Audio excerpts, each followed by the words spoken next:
Espero que esteja salvando essas aulas aí.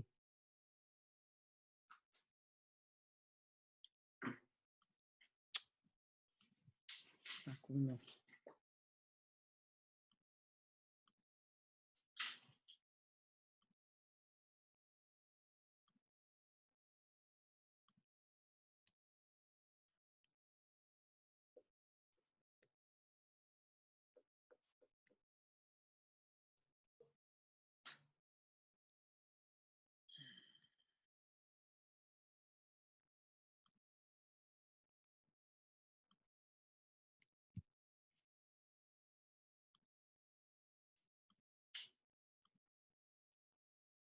Agora o WhatsApp não quer entrar, cara. Agora entrou.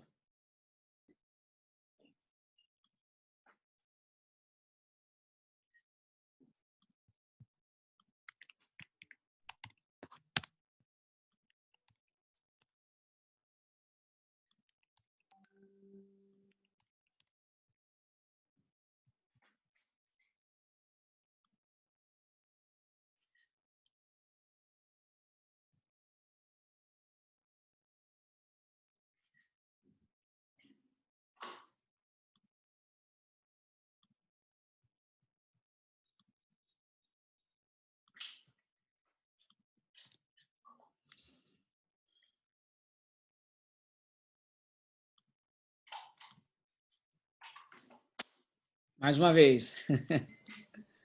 Vamos lá. Vamos de novo. A próxima aula vai ser no Meeting. Eu vou resolver esse problema aí. Aí fica mais fácil para todo mundo. Eu espero que vocês estão salvando os vídeos.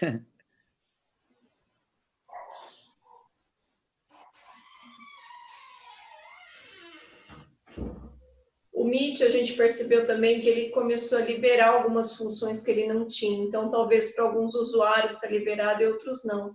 Pode ser por isso também que não apareceu. Talvez seja até por conta da utilização recorrente em todas as áreas, aí, por conta da pandemia. Sim. Mas o áudio ficou legal, tá tranquilo no Zoom, né? Tá ótimo. Beleza, isso é importante. Legal, Vou deixar para aumentar o Zoom, o tempo de gravação. No Meet dava muito eco na voz. Bom, nesses slides aqui, nesse e nos próximos, eu estou trazendo para vocês, e para alguns já deve ser, mais uma vez, chovendo molhado, a distribuição por sexo e idade da população brasileira, desde 1950 e uma projeção até 2100. Então, vocês vão verificar aí que, de um lado, tem os homens, do outro, as mulheres, né? E que, cada vez que se passam os anos, então, se olhar aqui, ó, 1950 era literalmente uma pirâmide, fininha, fininha, fininha, né? Em 1980, ela já começou a ter a característica mais robusta de realmente uma pirâmide. Acontecendo o quê? As pessoas nascem e vão começando a aumentar o tempo que elas vivem. Apesar de que aqui no topo, ainda, nessa época, o número é relativamente pequeno, o que não é uma novidade para nós.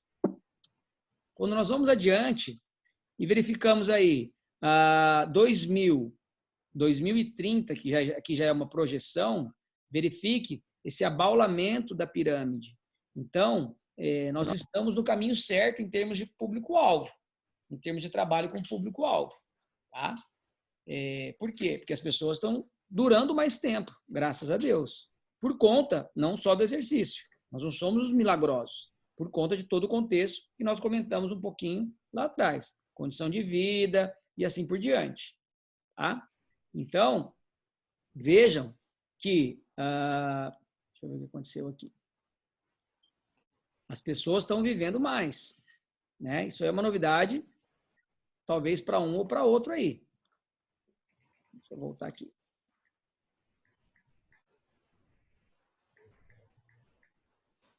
Ué, sumiu a tela. Vocês estão vendo a tela do PowerPoint aí? Eu estou. Então tá. Desculpa.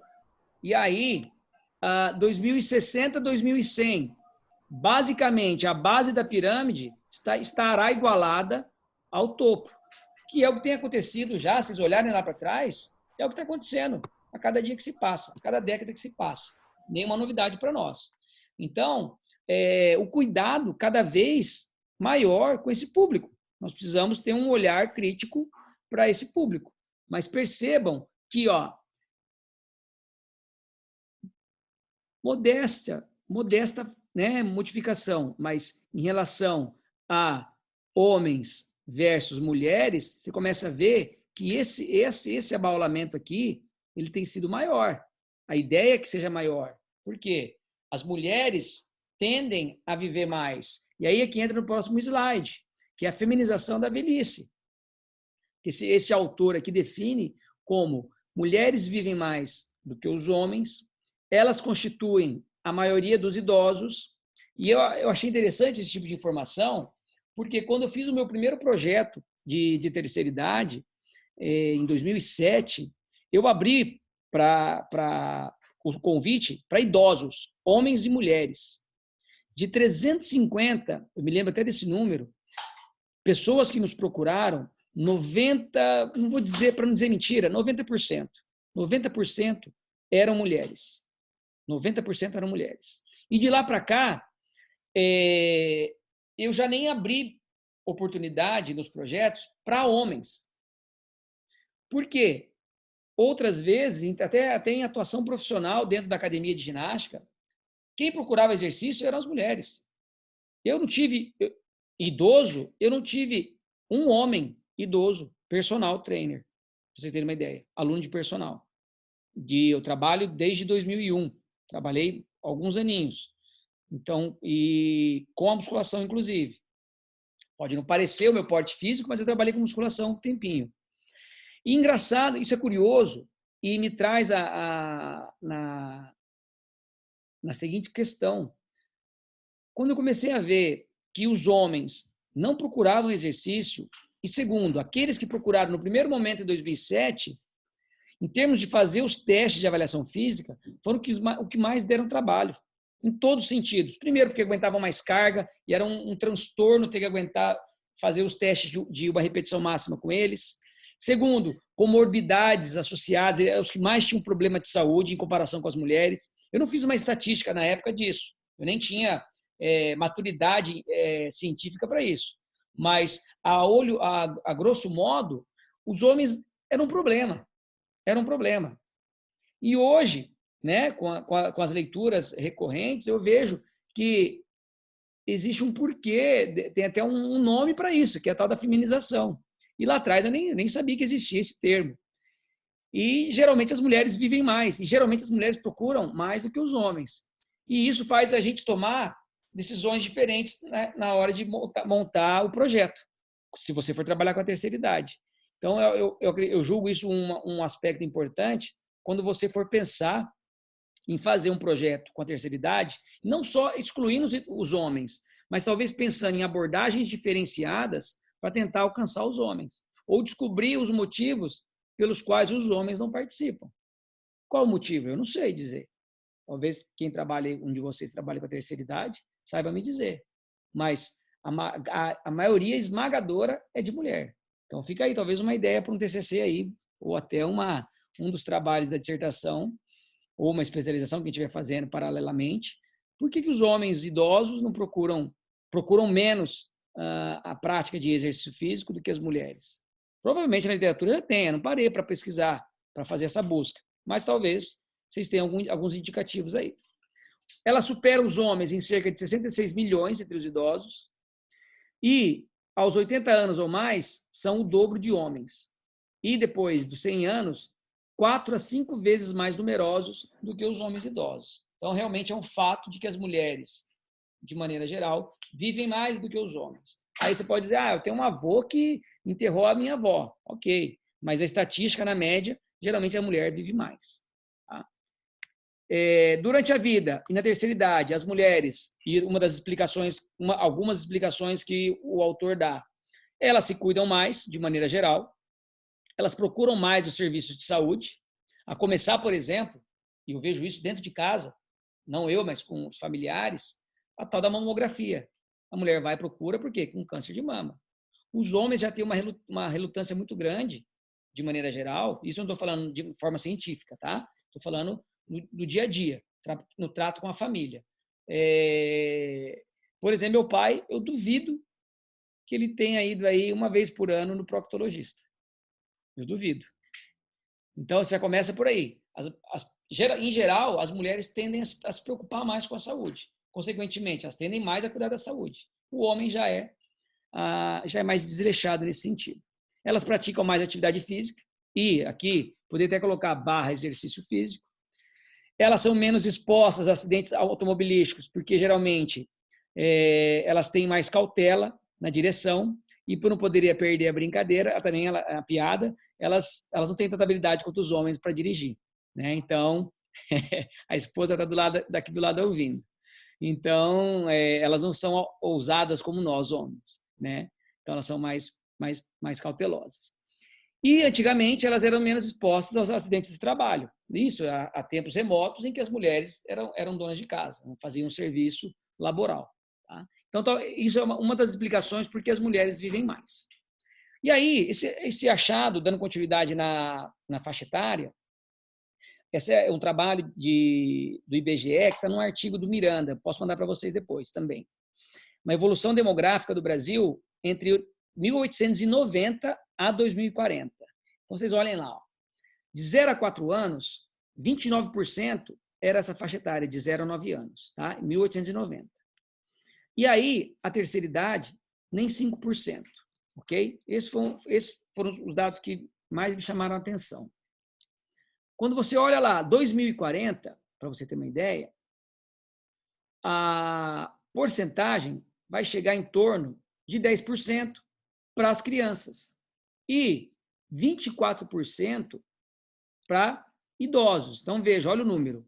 Quase que mais do que triplicou, quadruplicou. Ou, desculpe, vai quadruplicar nesse período de tempo aí. O que reforça, isso aqui é uma projeção, tá? O que reforça os desenhos que eu mostrei da pirâmide, das pirâmides anteriores. E a explicação disso, né? Em alguns aspectos, a taxa de fecundidade, ela tem diminuído. A taxa bruta de natalidade também. Então, se começar a olhar, ó, os números aqui, eles tendem a diminuir. Consequentemente, estão nascendo menos pessoas. E as pessoas que já estão vivas estão vivendo mais. Então, é natural que haja aquele aumento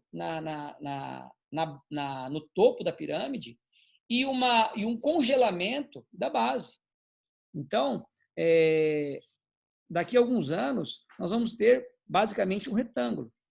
E esses achados são interessantes porque eles mostram que esse envelhecimento, de maneira geral, da população, ele muda alguns indicadores de saúde, quando ocorre a queda da fecundidade e da mortalidade, porque as pessoas vivem mais, e, consequentemente, a esperança de vida.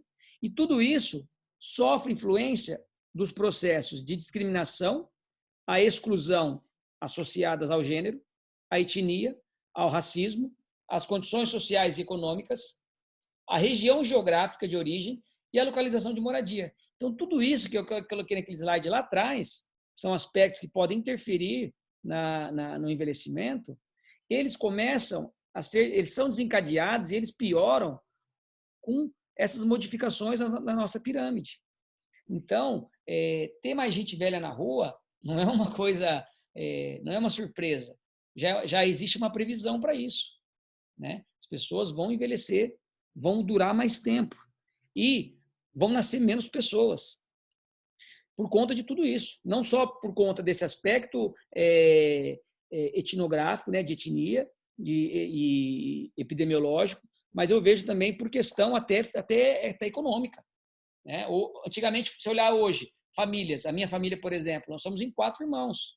Hoje eu tenho 2 filhos e digo, tá ótimo, não quero mais do que isso. Por todas as razões, mas uma delas é econômica, uma delas é sociais, em questão, pensando dos meus filhos no envolvimento com violência, com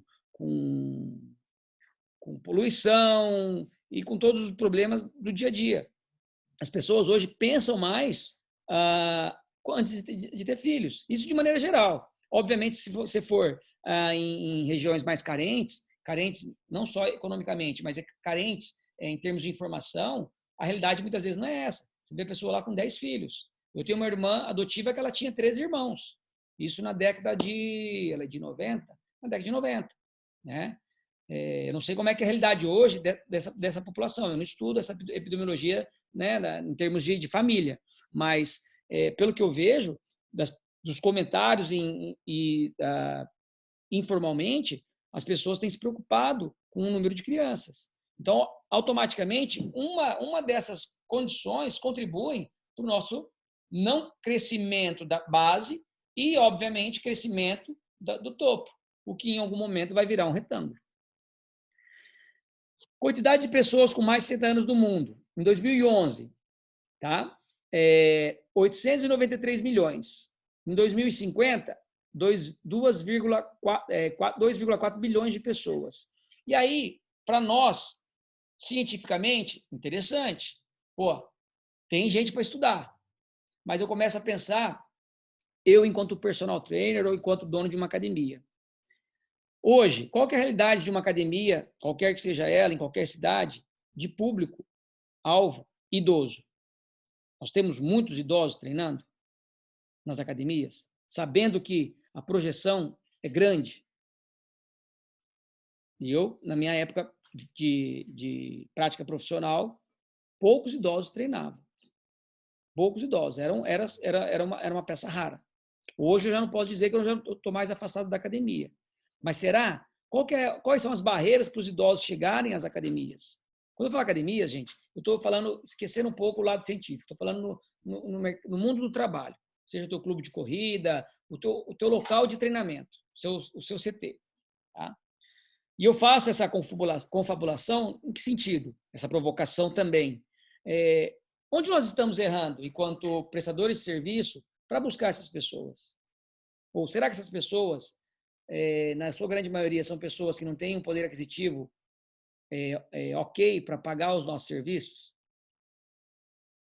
Fica uma pergunta para a nossa área. Porque o que está acontecendo? Né? Aquela história, toda skin é fresquinho porque vende mais, a molecada não vai lembrar, Ricardo, mas você lembra essa propaganda. Ou vende mais porque é fresquinho. Qual que é a relação entre essas condições? As pessoas não procuram, os idosos não procuram academia por vergonha, por falta de dinheiro, ou a nossa estratégia de ação não alcança esse público? Ou é um combinado disso tudo? Então, são coisas que, em termos de prática profissional, a nossa área, eu vejo, ela precisa avançar. E eu estou generalizando, obviamente. Eu sei que existem centros de treinamento especializados para a terceira idade, existem grupos de corrida para a terceira idade, eu tenho colegas que trabalham com esse público. Mas se haverá esse aumento grande de idosos, pensando profissionalmente, cadê a nossa profissão para trabalhar com esse público? Ou será que nós não estamos preparados para trabalhar com esse público? E aí é uma outra discussão que pode ir longe. A fisioterapia trabalha, nos engole, a medicina, o médico do esporte, assim por diante. Então, como eu falei para vocês anteriormente, vou falar várias vezes, eu sempre procuro fazer essas provocações em termos de prática profissional, porque a academia, e agora estou falando, o mestrado, o doutorado, não é o início, o meio e o fim.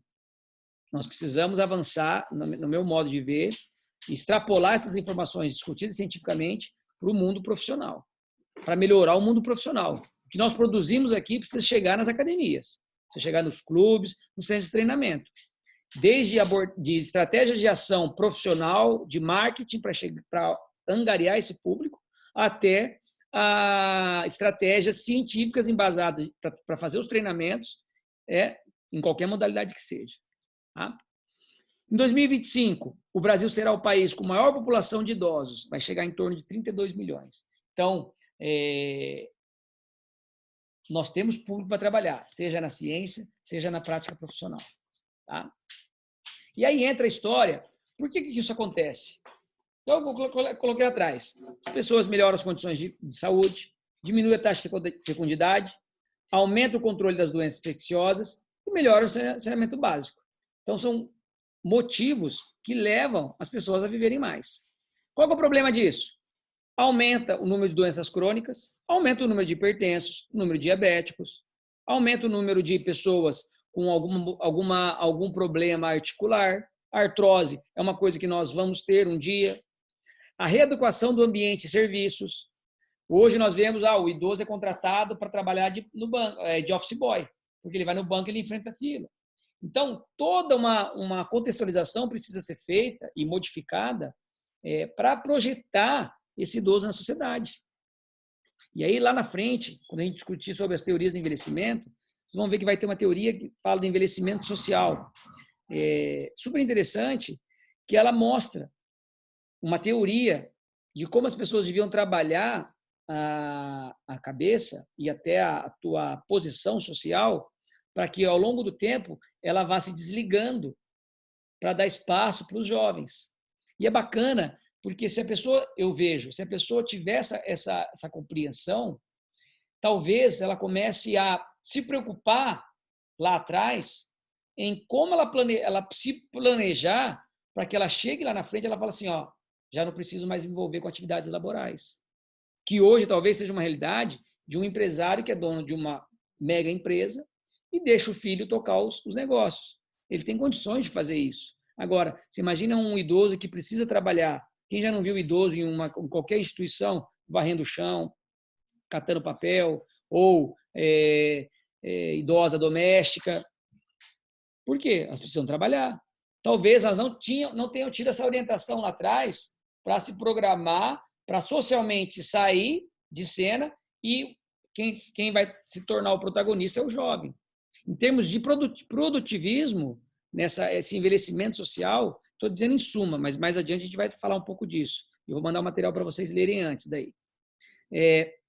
Essa é a ideia, de que as pessoas saiam de cena para entrar os novos. Então, essa projeção do idoso à sociedade, eu vejo que é aquele idoso que não conseguiu se programar nesse envelhecimento social. É o idoso que está posto aí. Então, ele precisa ser absorvido pela sociedade. Mas, na prática, a gente vê que isso não acontece muitas vezes. Eles são deixados de lado. E aumento com os gastos, claro, né, na saúde e na previdência. Nós temos aí mais alguns minutinhos, daí eu encerro, tá bom? Ou se vocês quiserem falar alguma coisa, a gente pode abrir mais um bate-papo, um último de 15 minutinhos, para vocês fazerem os comentários. E aí segue, gente, vários outros exemplos aí de slides, tá? Com a expectativa de vida. Eu trouxe mais para ilustrar que, de fato, vai ocorrer essa evolução e as pessoas vão viver mais e a média de idade tem aumentado, tá bom?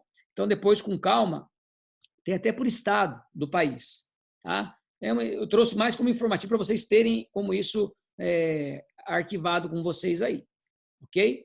E aí depois eu queria mostrar, eu vou mandar o link para vocês, como não é presencial, vou mandar o link dessa reportagem do próprio presidente, não sei se é o presidente ou conselheiro do IBGE, que fala sobre esse envelhecimento. Tá? Achei interessante, apesar de não ser nada demais, mas achei bacana, eu mando para vocês no WhatsApp, tá bom? Vamos abrir para as falas aí? Acho que dá tempo, né? Mesmo que nós temos aí, acho que alguns minutinhos. Podem falar, quem quiser aí, fazer algum comentário.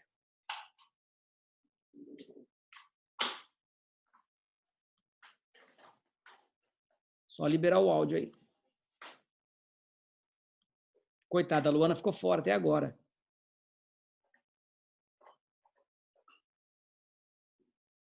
Igor, quer fazer um comentário aí? Igor Fonseca? Tem vários Igors, né?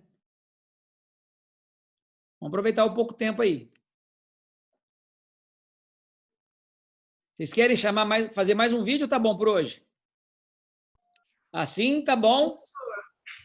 A energia acabou aqui, o computador daqui a pouco desliga sozinho. Ah, tá. Estou roteando a internet do que também está acabando a bateria. Beleza. Alguém quer falar? Chega por hoje? Pode falar. Oi. Eu peguei a aula inteira, né? Mas eu não sei se no começo da aula você falou alguma coisa mais relevante, ou fizeram a apresentação, assim, mas... Não, foi tranquilo. Falei sobre como eu vou trabalhar a disciplina com vocês, como eu pretendo trabalhar. Ah, tá. Eu acho que eu peguei um pedaço que fala a respeito que você vai passar alguns trabalhos de cada grupo de atividades para idoso, alguma coisa assim, né? Isso, eu vou dividir vocês aí para cada um pegar uma modalidade de exercício e fazer a busca aí dos últimos 5 anos do que se tem feito em termos de pesquisa com esses idosos e trazer um resumo disso aí. o que as pessoas têm feito, como elas têm feito, principalmente como são os protocolos de treinamento e os achados principais. O que foi avaliado e o que foi modificado. Em termos percentuais, olha, avaliaram o equilíbrio com o Tai Chi. Em média, os trabalhos mostraram aí, e aí vocês vão ter que calcular, né? Tem que colocar a mão na massa. Pegar os diferentes trabalhos, ver lá o valor de média, fazer o pré e pós, fazer as continhas, ver, né, para ter em termos percentuais. Mais uma vez, o que é importante isso? Na prática profissional, a pessoa chega e fala assim, ó, quantos quilos eu perco em tantos meses? E aí, em Tai Chi, o que eu melhoro? Melhor equilíbrio. Qual que é a porcentagem de melhora? Você fica mudo, você não sabe. Por quê? Porque você leu o artigo, você leu a discussão, a introdução, mas você não mastigou os resultados. Então, você não sabe trazer elementos, e é aí que eu falo para vocês, talvez, de convencer o cliente. Olha, o Tai Chi pode melhorar até 40% do teu equilíbrio. De onde a gente tira esses números? Quando a gente escreve os artigos? Dos diferentes artigos. Temos 10 minutos. Então, a ideia... do conhecimento, né? Beleza. Exatamente. É consumir o conhecimento, mastigar ele. Se eu pegar para vocês e mandar assim, 10 artigos para vocês lerem, vocês vão ler. Beleza. Mas vocês vão interpretar aquela informação, triturar e colocar na prática profissional? E é isso que eu quero que vocês saiam daqui sabendo. Ou reforçado. Tá? Pode falar. Eu acho que só mais uma coisa, talvez eu tenho conversado bastante com alguns colegas também, e eu acho que eu queria ver a sua percepção também quanto a isso, né? Eu acho que no idoso isso vai ser muito mais forte pós-pandemia, né? O quanto essa população vai se preocupar com a qualidade de vida e com a saúde. Eu tenho falado isso com alguns colegas. Se a nossa área não fincar o pé na saúde agora e falar nossa e realmente não crescer, porque eu acho que não tem que existir mesmo, né? Porque pós-pandemia todo mundo vai pensar muito em saúde. Foi falado muito em saúde. O quanto foi falado em pessoas saudáveis conseguir combater esse vírus, né? O quanto foi falado em pessoas que não têm comorbidades conseguir ter uma longevidade maior, né? E eu acho que pós-pandemia isso vai vir muito forte.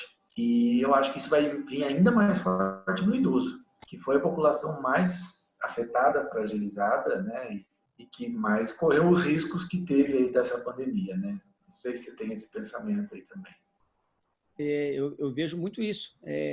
A letalidade é quase 10% neles. E você pode, de todas as reportagens que estão assistindo, vocês podem ver. Aqueles que não... Teve alguns que eu considero como os outliers, né? Os acasos, digamos.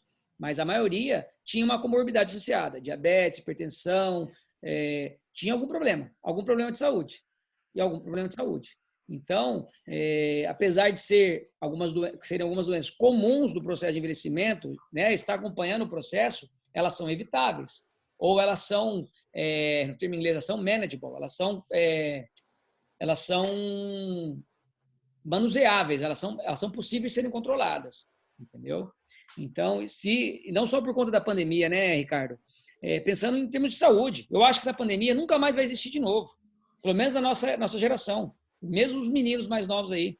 Nós não vamos, eu nunca ouvi meu pai falar, por exemplo, meu pai tem 71 anos, que aconteceu alguma coisa parecida enquanto ele viveu, ainda está vivo.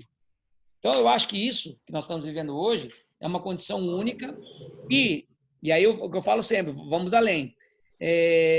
Além de ganhar dinheiro, igual o pessoal está fazendo, com lives, com um monte de trabalhos, cursos online, os YouTubes da vida, os astros aí, os cantores, nós, da educação física, nós vamos pensar em como utilizar toda essa condição e essa repercussão dessa condição a nosso favor para uma melhor prática profissional, um melhor cuidado com essas pessoas, especial na nossa disciplina, a terceira idade, que é o público que tem mais falecido aí.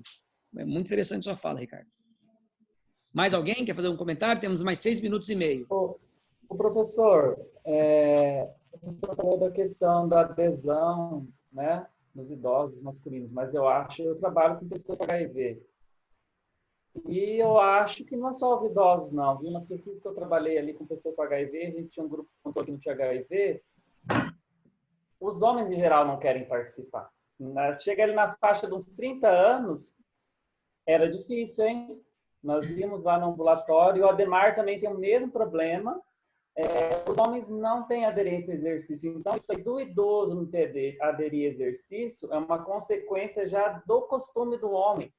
As mulheres, desde mais novas, costumam a se cuidar. Claro que tem essa geração hoje aí fit, né, de homens e tal. Mas, se você for ver, já é uma concepção do homem mesmo, pelo que eu vejo, as experiências que eu tive, de não querer se exercitar. Daí, chega na terceira idade, já é uma consequência que tem ao longo da vida, né? Concordo com você e vou um pouco além. O projeto da Débora Guariglia, que trabalhou com HIV na UEL, ocorreu no mesmo tempo que o meu projeto lá do doutorado. E realmente, era esmagadora a quantidade de mulheres em comparação aos homens. Mas aí vai mais uma provocação profissional. Vamos colocar que isso seja fato, os homens não procuram. Vamos sair da zona de conforto, vamos buscar esses caras. Como fazer? Como criar estratégias para... Eu não tenho a resposta, mas nós sabemos que os homens existem homens idosos. Será que nós estamos fazendo alguma coisa de errado que eles não estão vindo? Tudo bem, tem um acúmulo cultural disso tudo. Você não está errado. Não acho que você esteja errado. Agora, de fato, existe essa condição. Mas como que nós podemos trabalhar, se existe uma forma de trabalhar, para tentar reverter isso daí? Criar uma estratégia de treinamento diferente, criar uma estratégia de divulgação do projeto diferente. Quando eu falo projeto, gente, seja um projeto acadêmico, científico, seja um projeto profissional. Criar estratégia de ação diferente para trazer esses caras. Os caras que eu me refiro são os idosos. Por quê? Existem. Doutor, Oi. Então, eu passei no vídeo, né, que eu trabalho numa empresa de plano privado, né, que é a Unimed, né, no caso, né. Daí tem lá grupos especiais. Uma meta do ano passado era justamente aumentar o público masculino mesmo, né. Eu não conseguiu aumentar um número significativo, mas só que, assim, a mudança da diversidade de aula, o estilo de aula, assim, foi um agravo, um atrativo bem legal, assim. Consegui trazer mais homens do que esperava. Dava tipo coisa de 1%, assim. Tinha 3 homens, aumentamos para 15. Assim, já deu uma melhorada legal, assim, considerando homens. Mas mesmo assim, conseguimos levar 30 homens, né, só que 15 não ficou.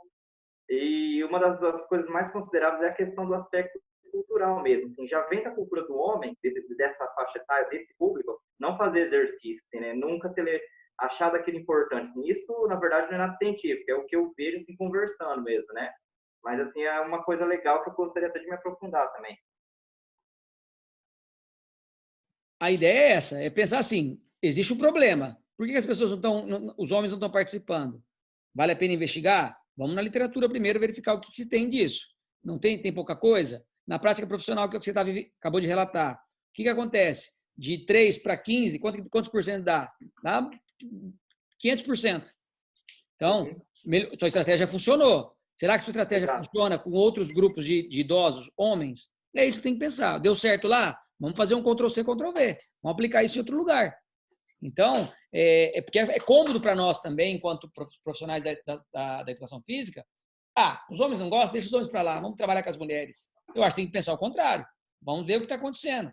E pensando em pesquisa, onde tem pouca informação, a chance de publicação é maior. Então, tem que, né, puxando para o lado da pesquisa, nós temos que ter esse olhar também. Mais alguém aí? Temos 2 minutos.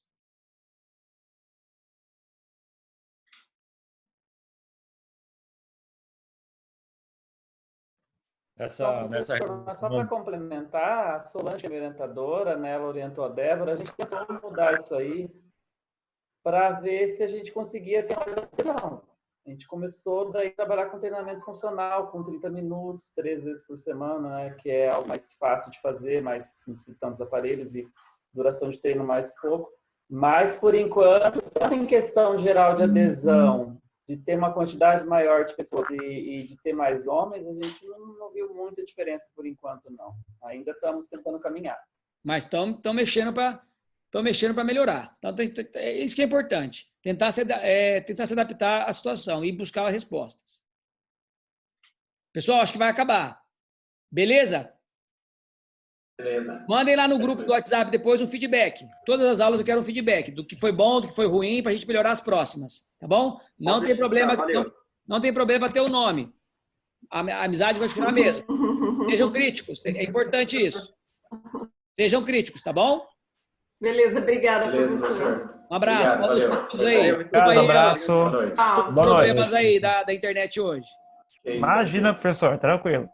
Valeu, boa noite para todos aí. Fiquem com Deus. Tchau, boa noite. Tchau.